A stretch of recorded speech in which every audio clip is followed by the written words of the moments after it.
I've always believed I was one of those people who just attracted strange things. Paranormal experiences have followed me for as long as I can remember. But the thing is, I was never truly afraid of them.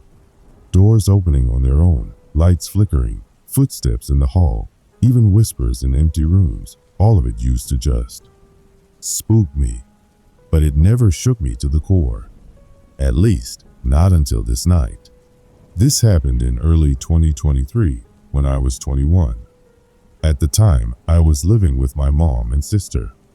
My mom wasn't home that night. She was at her boyfriend's, and my sister and her boyfriend were sleeping in my mom's room with their 2 dogs. That left me in my own room across the hall with my boyfriend. My room always felt like a safe place. I used to burn incense, mess with crystals and tarot cards back in 2020, and for whatever reason, I convinced myself that nothing bad could ever get in there. Looking back, I realized how wrong I was. We had 4 dogs in total, plus 2 cats. One of the dogs was our childhood pet, Barkley. He used to sleep by my room often, and I always felt comforted when he was around. That night, I woke up in the middle of the night to use the bathroom. The hallway wasn't completely dark. There was always a small nightlight glowing faintly from the bathroom. As I stepped out, I noticed Barkley lying on the floor just outside. I crouched down, petting him like I had so many times before, then headed into the bathroom. When I came back out, he was still there. I patted him again, whispered, "Good boy," and walked back to my room. I left my bedroom door slightly cracked in case Barkley wanted to come in later. My boyfriend was still awake, so we started whispering to each other, laughing quietly. That's when it happened. The door slowly pushed open, and Luna, my sister's boyfriend's dog, came running in. She jumped onto the bed, full of energy, licking us and bouncing around. We laughed and pushed her off.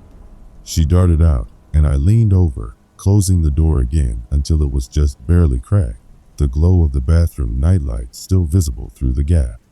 But something about it didn't feel right.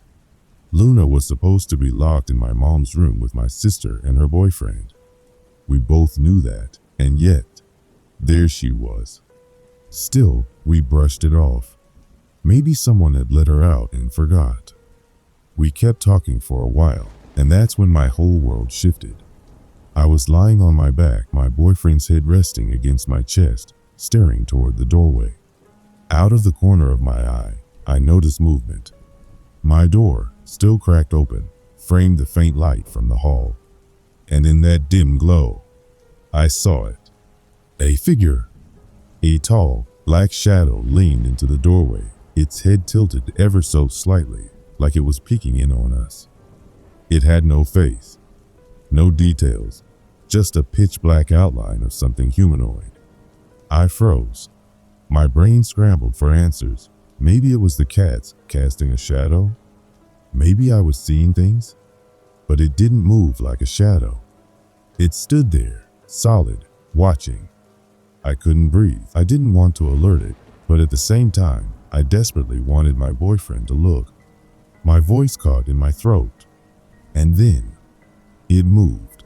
The second my boyfriend turned his head toward the door, the figure snapped back into the darkness, vanishing from sight. I gasped, shoving him off me and sitting upright against the wall. I was hyperventilating. He kept asking, "What? What's wrong?" But the only words I could get out were, "Someone's in the hall." He searched the whole house, came back, and told me no one was there. But when I asked him to lean into the doorway the way I saw that thing do, I realized something terrifying. He's 6'4", but when he leaned in, his head didn't reach as high as what I saw. That shadow had to be at least 7 feet tall. I was shaking. I didn't sleep again until the sun came up. But the night wasn't over yet. Around 6 a.m., my sister's boyfriend's alarm went off in my mom's room. My door was wide open by then, so I screamed for them to come in. The moment they opened the door, Luna bolted out and ran straight into my room, jumping on me again. My blood ran cold. because they swore both of their dogs, Luna and Barkley, had been in their room with them the entire night.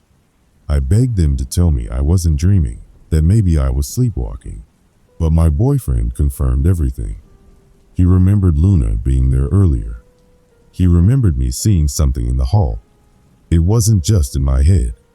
To this day, I don't know what I saw that night, but it didn't end there. Months later, after I moved out of my mom's place, I started seeing them again. Tall, black shadows watching from doorways or corners of dark rooms. Sometimes darting behind people when they weren't looking. Once, while I was hugging someone in the dark, I saw them moving behind him. Another time, I woke in the middle of the night to see one standing outside my doorway, completely still, just staring in. I tell myself it's connected to spirits, maybe their dad, maybe their grandfather. But deep down, I know better. These things aren't family. They aren't harmless. And the worst part is, I don't think they've ever left me. Because when I go to sleep at night, I still feel it sometimes. That heavy, suffocating presence. Watching, waiting, and I can't help but wonder what happens the day it decides to come inside.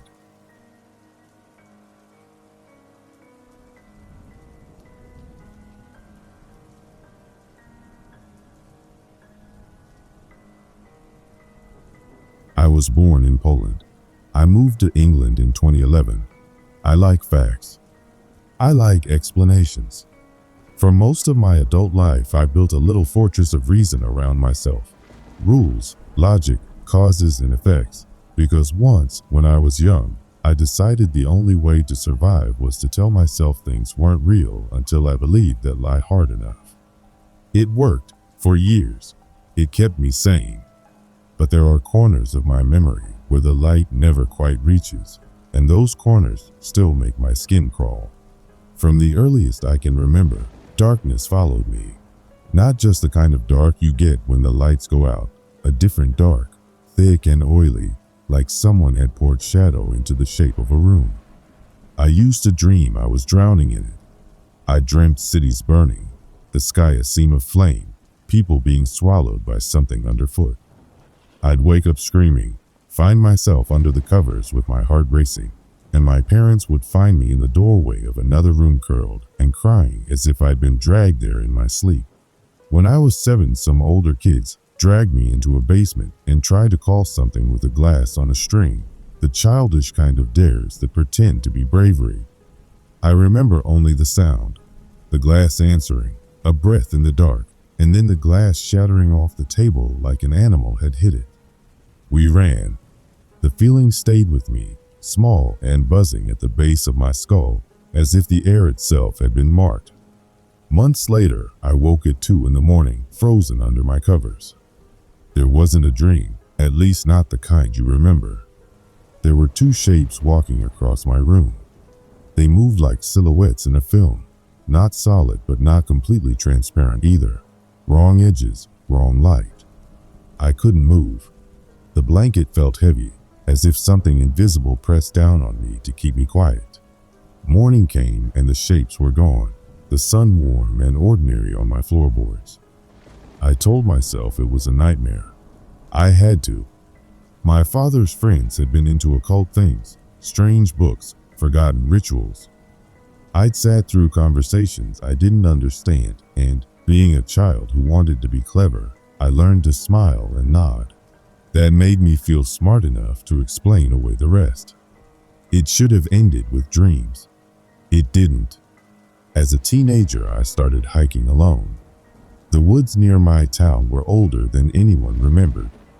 On group trips, I felt safe. Alone, the trees changed personality. The gaps between trunks became swallowing black. The sounds, birds, twigs, distant dogs would die abruptly, like someone had clipped the world's power. There's one memory from deep in the forest I can't shake. I walked into a clearing and found a staircase standing by itself, a ridiculous, ordinary staircase leading nowhere, like someone had misplaced part of a house. Beyond it was a dead oak so enormous and blackened that all the life seemed to have drained away from the soil around it. The grass was faded to dust. The air tasted metallic. I left that day and I stopped going alone after that feeling lodged in my throat. The feeling that something had turned to look at me and that it did not like what it saw. At 17, a friend dragged me to a place farther out, an old site where, before the war, there had been a lake and a German restaurant. The area had been German territory once. There were ruins, cordoned off foundations, the husk of a petrol works with signs warning of unexploded ordnance. We walked with metal detectors and the careless optimism of kids, sure the past would give them something shiny. Coins, plates, that kind of thing. He found a couple of things, and I couldn't relax. My skin felt electric, like someone had cut the air with glass. Then came a noise. At first it was distant, a low throbbing that could have been a machine, a generator, heavy equipment, except the nearest road was miles away. It built into a bass vibration under my feet, like drums buried under earth. Trees nearby snapped as if struck by a sudden, invisible wind, though the leaves hung unmoved. We ran, not thinking about the path back, only running until the forest spat us out into a village where we both laughed like madmen and then, later, couldn't say a word about it. The last thing we saw before we sprinted the 8 miles home was a herd of goats in a field. One of them, a ropey, dark creature, had horns that curled into grotesque, symmetrical shapes like a caricature of the devil. I've never explained why that sight made us both feel like we had just escaped something with claws. I told myself for a long time that moving to England would close all of that out. The rational world felt stronger there. I settled into a life that could be measured, dates, bills, the steady rise of a routine. For a while, nothing happened. I thought maybe I had exhaled the last of it. Then life started to fall apart in other ways. Toxic relationships that left me empty, nights where rooms felt like yes and no at the same time. During COVID, I rescued a dog. She was small and frantic, and somehow she became the only constant that didn't betray me. She watched me. She sat on my chest when I was falling apart. She saved me in pieces. The park near my house was a simple thing. A wide rectangle of grass, a single lamppost at the far end. For months I'd take the dog late at night when she couldn't hold it. On 3 separate walks I saw him, a man under that lamppost, hood up, perfectly still. I never got closer than 50 meters. He never moved. The first time my skin prickled and I told myself a mistake could be explained. The second time it was worse, the air like wet lead on my chest. By the third time my legs are literally lifting me like a puppet, but I force myself to pretend I don't see him, leash clenched, breathing shallow, dog tugging at the end. Then the last walk. That was January 2022. My ex had already packed up and left. I chose a different route to avoid the park, well-lit streets with porch lights and the kind of ordinary houses that promise safety. There was fog that night, the kind that eats light and turns street lamps into milk. It made every house glow bruised red. No cars passed. No someone walked their dog. The fog had the silence of a room where an argument had suddenly stopped and everyone was holding their breath. Halfway down the block, a sound tore through that fog, a high, grating scream like metal being split or something alive being peeled open. It wasn't machinery. It wasn't any animal I'd heard. It reached down into my bones. My dog's back arched and she bolted so violently the leash ripped from my hand and I nearly dislocated my shoulder dragging after her. She ran for home like someone was chasing her with a knife. I followed. We fell through the front door and I slammed the lock and kept thinking the house would feel safe, and it didn't. The house was full of the echo of that sound. I paced until dawn and slept like a collapsed thing, waking with the taste of copper in my mouth. I tell people these things and they smile like they're doing their duty. Stress, trauma, grief. I don't want to be written off as hysterical. I'm not a believer. I'd rather find a cause than a curse. But facts pile up in strange ways. My dog reacts in a way she never has to fireworks or thunder. Her hair goes stiff. She stares at empty corners. She refuses to walk towards certain rooms. That is data. Animals notice things we have forgotten to measure. If you read this and have a tidy explanation, tell me. Tell me about echoing basses that topple trees without wind, about stationary men under lampposts, about staircase fragments in a clearing. Tell me about shadows that walk in the brightness of morning and disappear like a hand pulled through water. I'd prefer to put this somewhere sensible. An odd set of coincidences, misfired adrenaline, a nervous system still tuned to old alarms because of a childhood I can't quite forget. I would sleep better if I could. But the truth is simpler and more cowardly. There are nights when I walk the route my dog prefers and I feel that old oily dark pressing just outside the ring of the streetlights. I slow down without meaning to. I look at the lamppost and imagine a hooded figure, perfectly still. I remember the sound in the fog and my dog's frantic feet. I remember the taste of that place in the forest where the ground was dead and everything else had been pulled away. I keep building walls of logic because without them the noise has weight. But sometimes a wall is just a thing you lean on until it cracks. And when it cracks, everything leaks through. A scream, a staircase that shouldn't be there, a goat with horns like a cartoon from some older hell, a boy under a lamppost who never moves. I don't know what it is. I only know it changes the geometry of the world around me. And once the shape of the world shifts, the facts don't line up anymore. So I keep a light on. I keep my dog close. I don't go into the forest alone. I listen for the bass under the trees. I check the corners of my rooms and I make lists and I name every sound and give each one a cause. It helps for a while.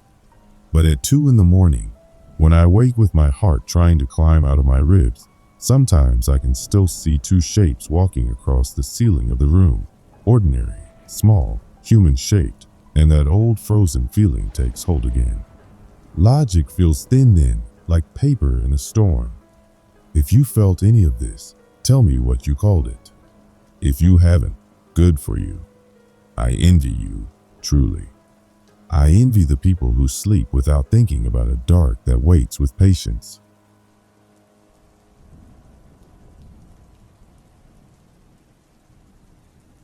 I'm 18, I work at a theme park, won't say which one, and until a few weeks ago I would have laughed if someone told me I'd see something that might make me believe in ghosts. I don't believe in that stuff.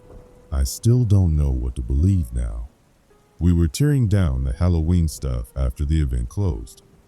2 of the scare mazes they run are inside this old, historic building on the lot, the kind of place that looks spooky even when it's empty, with creaky stairs and narrow hallways that smell faintly of dust and old wood.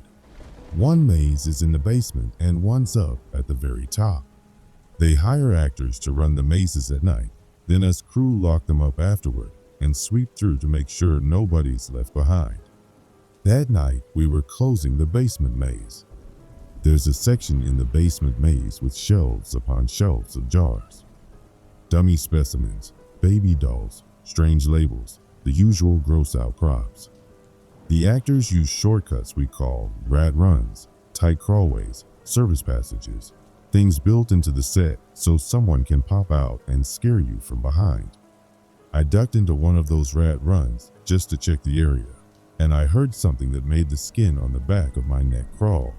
A small shuffle, like someone dragging a cloth over wood. I thought it was one of the actors fooling around. I called out, "Hey, you okay?" Not expecting an answer. The voice that answered wasn't an actor's low whisper or a laugh. It was a kid's voice, soft and plain.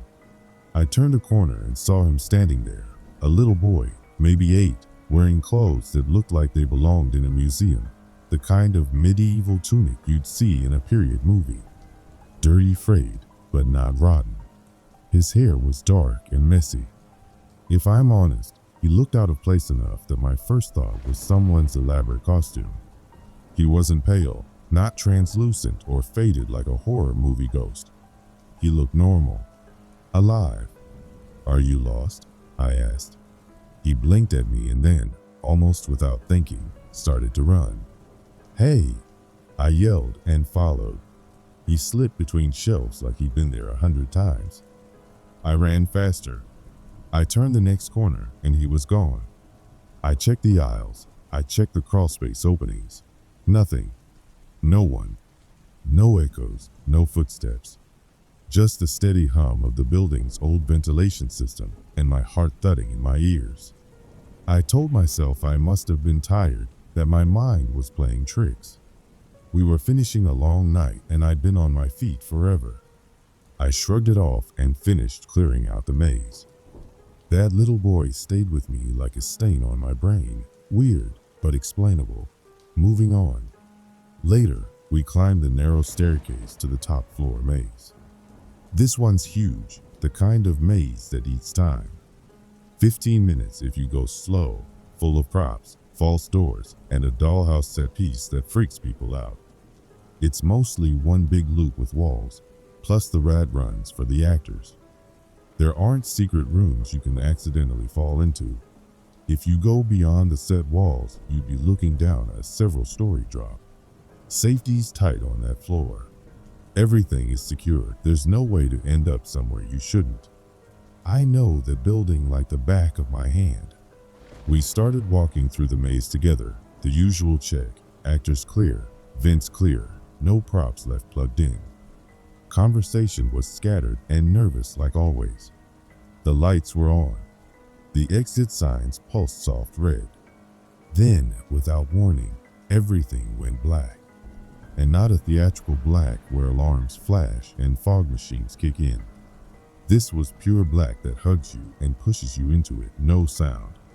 Not even the low thrum of the HVAC.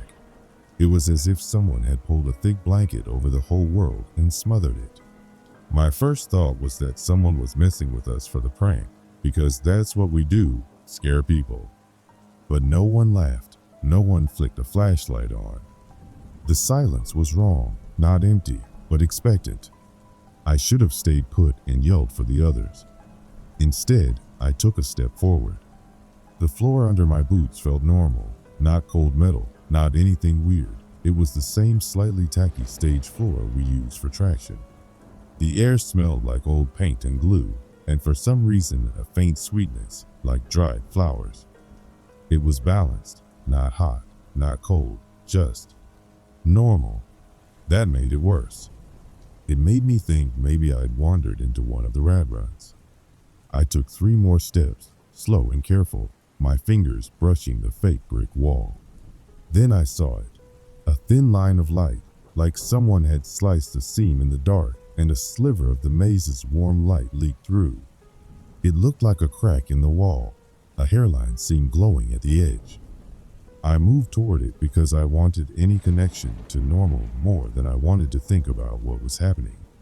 I walked toward the light, and as I passed through it, the world flipped. I stepped out into the maze in front of the dollhouse set. Not just nearby, the dollhouse that sits at the opposite end of the maze from where we'd entered. The one that usually takes 10 minutes to reach because you have to wind the whole route. I stood there for a heartbeat, blinking, staring at the miniature windows and the chipped paint. If I wasn't careful, I would have laughed. The laugh would have sounded insane. I spun around expecting to see the crack in the wall behind me, to find myself in the same dark crawl where I'd been moments before. But the scene was gone. The wall where the light had been was solid, unbroken, a painted plaster panel like the rest. No doorway, no rad run. Nothing but said wall and the faint smell of old glue. 10 minutes later, maybe 15, time felt weird after that. The rest of my group came round the corner and asked where the hell I'd been. I tried to explain the only way I could. I walked through this little dark spot and stepped out by the dollhouse.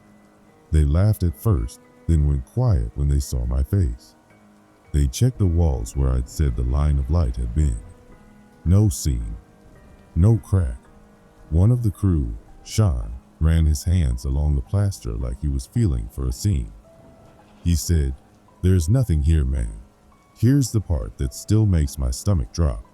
By our timing, the main loop of the maze takes us 15 minutes to walk. I should have been out in front with them the whole time, but in my memory, I only took 3 steps before I found that light and stepped through. The math doesn't add up. How do you take 3 steps in a dark hall and end up crossing 15 minutes of corridor to the other side? If someone had moved me, if someone had carried me through, I would have remembered weight, breath, hands. I would have felt motion. Instead, I remember absolute, perfect silence, a sliver of light, and then the dollhouse. That night, I told them everything. We scoured the top floor, checked camera footage, asked the night security. Nothing. The cameras on that floor are old and grainy, and the angle doesn't cover the rat runs perfectly. But we watched everything we had. For 30 minutes, we sat in a room with bad fluorescent lights, watching black and white fuzz where we expected to see a kid in medieval clothes or a weird scene open up. The footage showed the group walking, a moment of static interference on one feed, nothing more. That static looked like the screen hiccuped, but even adding that as an explanation didn't feel right. Static shouldn't deposit you on the other side of a maze. After that, people started telling me I was exhausted, that I was spooked after a long night of scare work. Maybe they're right, but there are other things I can't explain. The little boy. The way he was dressed, like he didn't belong to any era we celebrate. No one dresses a kid like that here. No one. And he didn't look dead. He looked like a kid who'd been told a story, listened, and then walked out of it. A few nights later, I grabbed a cigarette outside the loading dock and found Sean staring at his phone. He looked like he hadn't slept. He said, "Remember that little kid you saw downstairs?" I did. He said he'd been in the basement earlier that day, and there was a smear on one of the jars like something had been dragged across it. Small, thin streaks like shoe prints in dust, only they led nowhere. He showed me a picture. It was a stupid little thing, but when you work in a place built to mess with your head, small weird things start to matter. They add up. I can't tell you what happened. I can't tell you whether I moved through a secret passage that exists for actors and resigned itself to hiding from every camera, or whether the building folded in on itself for a breath and spat me out somewhere else. I can't explain the boy or the way the dark felt like a presence, like something holding its breath and waiting for me to walk into its hands. Some nights I find myself replaying the moment, trying to find the shape of it. Did the crack look like a seam in the set or a tear in reality? Was that sweetness in the air from some prop or a scent carried from some other time? I keep going back because I need a rational explanation. Boredom, fatigue, actors screwing with me, any of those would be fine. But there's a hollow in me now where certainty used to be. If anyone reading this has worked old sets, historic buildings, or those kind of mazes, does this sound familiar?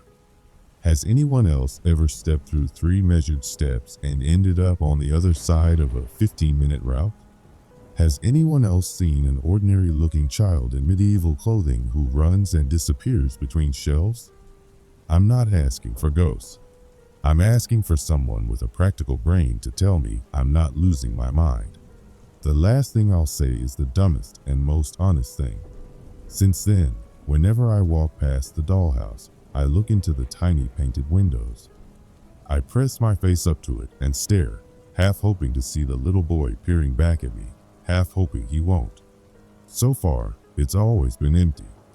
But sometimes, when the lights are low and the building hums, I swear for a second I can see a shadow cross the upstairs window like something small and quick, and the stage smells for that moment like dried flowers.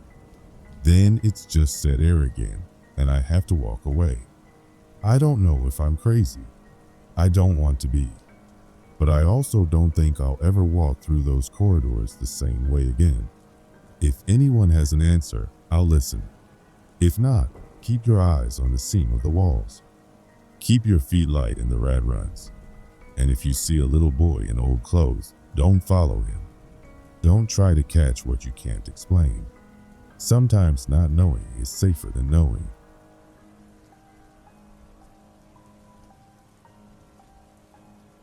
You want to know if I believe in ghosts? I didn't, at least not the friendly kind. Not until the past few months, when the house stopped being just a place and started feeling like someone else's room I was borrowing. It started small. 2 puzzle boxes fell off the table. Both were set flat, maybe a foot from the edge. Innocent, lazy placement. One night they were there. The next morning they were on the floor. No one had touched them. I told myself physics, vibration, an animal, anything but a child's hand. But then the sound of little feet started. You hear a lot of things when you live alone. The house settling, pipes, the TV from someone's apartment down the hall. But this was different. It was precise, soft, quick steps, the kind a small pair of shoes makes. Usually in the hallway, sometimes in the living room. Once, something poked my shoulder. I turned and heard a giggle sprinting down the hall and vanish into my parents' room. It was a small, high laugh, like a bell struck with a cotton ball.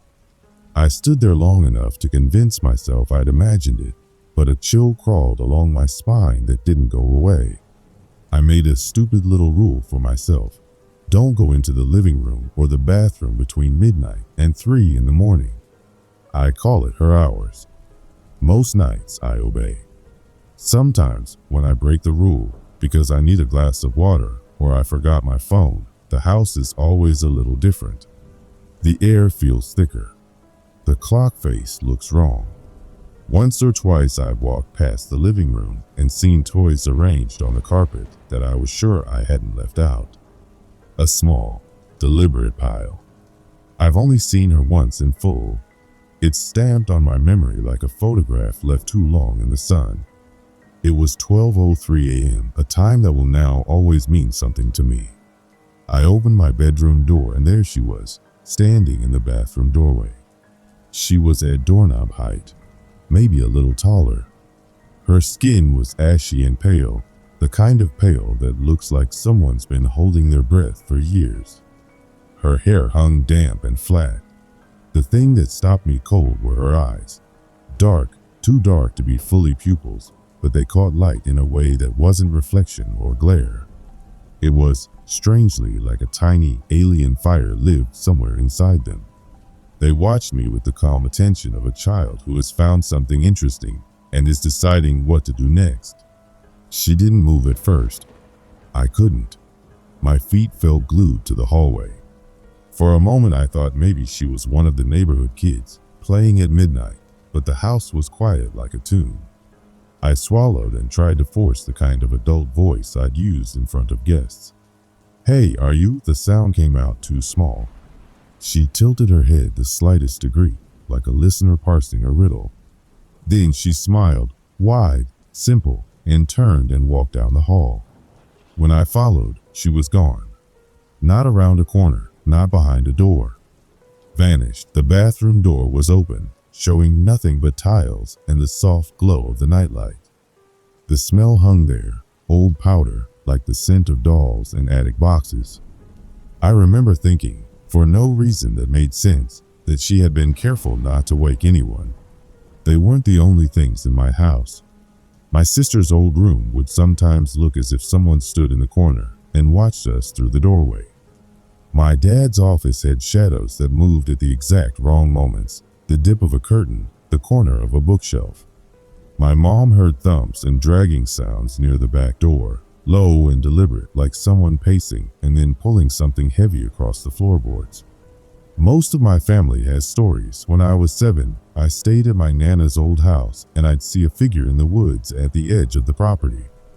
He wasn't frightening the way the late-night bathroom girl made my skin draft. He was a Cherokee man with a long feather pointing down, a crooked nose and a heavy, breathy whoop like someone calling across a valley. He moved through trees like a shadow with lungs. Sometimes I'd hear him at night. This long, low call, And my aunt would tell me she'd find me staring out into the dark and asking questions about stars and the shape of trees as if I'd been listening to someone else's bedtime story. As my grandfather was dying, the presence felt stronger. It's ridiculous, but I've thought often that the man in the woods might be connected, like a protector left behind, or some family echo that keeps reappearing in different rooms. My great-great-grandfather was full-blooded Cherokee, and the house smelled sometimes like old sage, like campfires you'd smell in a memory. At other times, it smelled like disinfectant and bleach, as if two memories were trying to talk at once. I don't want to romanticize it. This isn't a comforting ancestral visitation. The little girl who now lives in my house, if she lives there, acts like a presence that has learned the rules of the domestic world and keeps to them. Toys in tidy piles. 2 puzzle boxes by the baseboard. A giggle that runs away like a prank. But even the safe things add up until they become a pattern, a map you can't read, but which exists anyway. Once, I tried to catch her. It was the kind of half-brave, half-stupid move you do when you've told the story to too many sleepless friends and you've convinced yourself the best weapon is ridicule. I waited out in the hall, legs numb, breathing shallow, and when I heard the soft padding, I switched the light and stepped into the doorway. Nothing. Just the thin line of light under my parents' door and the tick of the clock. The house was normal. Or maybe I wasn't. Maybe people who sleep too little and tell too many stories chase ghosts until the chase is all that's left. There are nights when the house is quiet and my dog is heavy on my lap and I can finally breathe. Then, soft as a moth, the sound comes. A tiny footfall, a giggle, the weightless tap on the shoulder. I tell myself she's lonely or playful, or maybe she remembers how it felt to be noticed. I tell myself she's not a demon trying to trick me with childlike grins. I tell myself everything a person tells themselves to stay sane. If you ask me now whether I believe in ghosts or demons, I'll tell you truth. I don't know what she is. I only know how the house changes when she decides to be heard. I know how small things fall, how shadows congregate in corners, how the smell of old things returns on a cold night. I know that at 12:03 a.m., I can't open a door without checking for that pale little face in the way. If you have any explanations, rational, medical, anything, tell me. I want a name for this. Call it imagination, call it grief, call it family ghosts. I'll take the most prosaic answer you can give.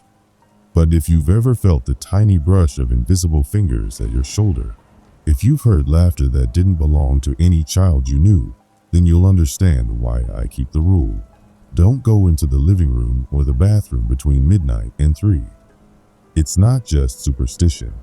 It's habit now. It's the only border I have that feels like it might still be mine.